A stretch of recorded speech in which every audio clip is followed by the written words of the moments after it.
I've heard Trump voters being called low information voters, but I actually have an exclusive piece of news about the Maricopa audit that will show you just how well informed our side is.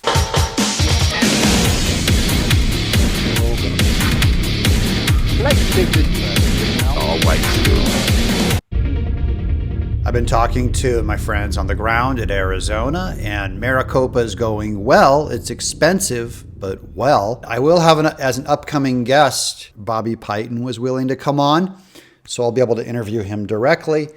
And of course, everyone on the ground is frantic, not scared, because they're confident of what their job is to do. But there's a lot of work to do in a short amount of time. So I've got good news for all of you. They have started training the people on the ground who are actually going to conduct the audit. So that, if you're going to get into recounts and all that, you have to have everyone on the same page as to what the rules are, how to act around the ballots. Unlike the rumor that Trump voters are low information voters, we actually have top trained people. These people need to go through a rigorous training if they're going to be handling ballots. And you don't want anyone to be accused of botching any findings that they have. So I know right now from people on the ground, they are now training the individuals that will be conducting the audit. That's good news. That's more paths going forward.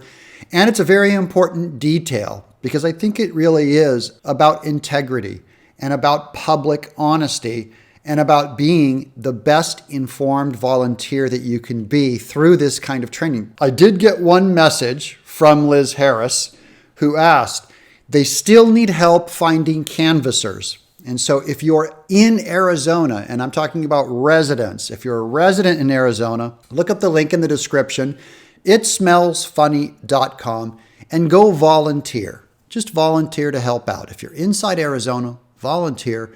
Sign up at itsmellsfunny.com. There's some other swirl over here. I'll show you this article real quick. Arizona Capital Times.